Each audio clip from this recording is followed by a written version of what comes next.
एक भी शिकार नहीं मिल रहा है। आज बात क्या है, जो मैं ये जंगल आता था तो शिकार मिल जाता मुझे, लेकिन आज बात क्या है, कोई अशुभ है जो शिकार नहीं मिल रहा है।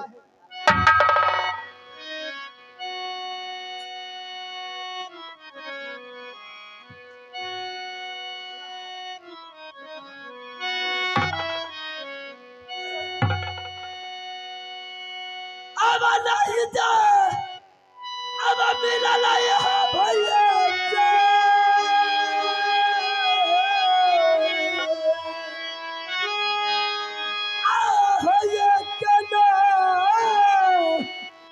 शिकारवा हो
की ओर शिकार खेला, पश्चिम की ओर शिकार खेला, दक्षिण की ओर शिकार खेला, उत्तर भी खेला, लेकिन एक भी शिकार ना मिला।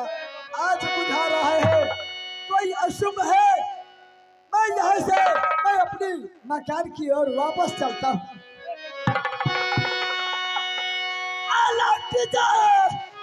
अब चला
देख रहा हूँ एक महात्मा को, ये मुझे रास्ते पे ये महात्मा रास्ते रोक करके बैठे हैं। जाकर मैं उस महात्मा से आशीर्वाद ले लूं।